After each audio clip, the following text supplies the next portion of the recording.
तारागढ़ दुर्ग कहाँ का? तारागढ़ दुर्ग है अजमेर का। भाई राजस्थान में दो तारागढ़, एक बूंदी का और एक, ठीक है, ये पृथ्वीराज की पत्नी पर बना है। पृथ्वीराज की पत्नी का नाम तारा, और उसने या मरम्मत वगैरह का कार्य करा, इसलिए नाम रख दिया तारागढ़। बूंदी वाला तारे के जैसे दिखता है, इसलिए उसका नाम भी क्या है? तारागढ़ है।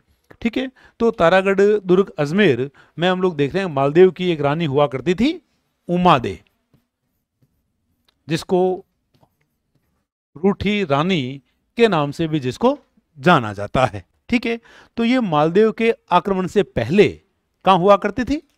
मालदेव के आक्रमण से पहले तारागढ़ में हुआ करती थी। ठीक है, तो अब जो उमादे या रूठी रानी है, अब इसको यहां से शिफ्ट करना जरूरी था, क्योंकि शेरशाह सूरी का आक्रमण हो रहा है। मध्यकाल में हम लोग देखते हैं कि इस प्रकार की परिस्थितियां होती थी कि महिलाओं को बंदी बनाना, दासी बनाना, अपने हरम में ले जाना, इस प्रकार की चीजें बहुत आम थी, है ना। तो हम लोग देख रहे हैं कि उमादे या जो रूठी रानी है, उमादे या रूठी रानी को यहां से शिफ्ट किया जाता है। उमादे की यदि बात करें तो ये राजकुमारी कहां की रही है? जैसलमेर की। जैसलमेर के लोणकरण की पुत्री है ये।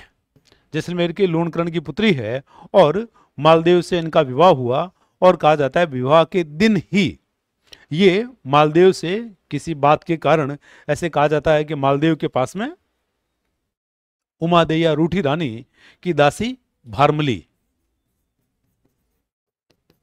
एक भारमली आप लोगों ने और भी पढ़ा है जब हम लोग मेवाड़ की बात कर रहे थे। ठीक है, तब भी आप लोगों ने बात देखी थी, भारमली जिसने विष दिया था किसको?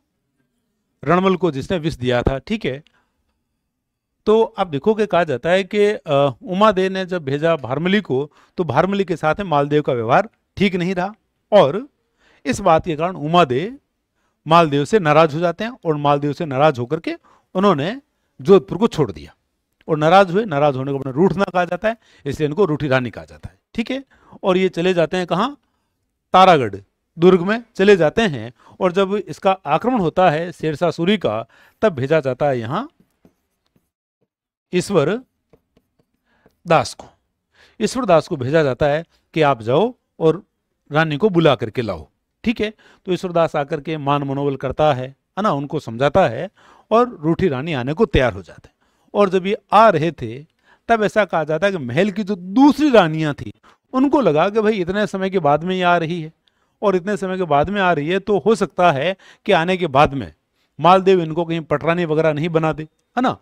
तो इस प्रकार की उनको चिंताएं लगी, तो उन्होंने कहा आशा बारठ को, कहा कि आप ही हमारी आशा हो, है ना, और कुछ कवि महोदय ऐसा कुछ आप करो कि वो आए नहीं यहाँ।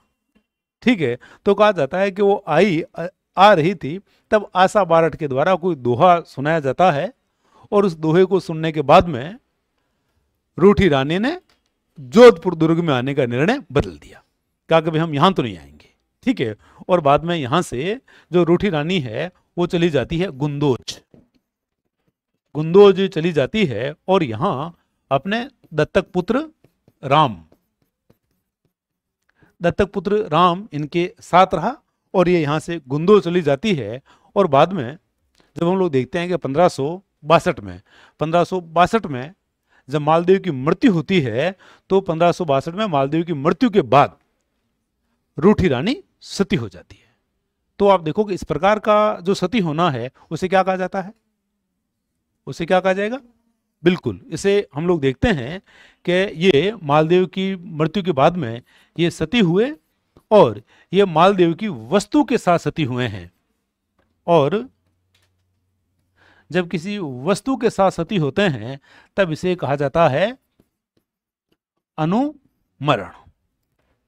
ठीक है, तो ये अनुमरण प्रकार का सतीत्व है, ये समझ रहे बात को। और इस प्रकार से आपके रूठी रानी हम लोगों ने बात देखी, और ऐसा कहा जाता है कि जो रूठी रानी है,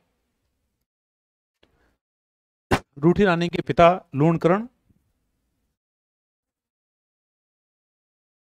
लोणकरण की यदि हम बात करें तो ऐसा कहा जाता है कि जो लोणकरण है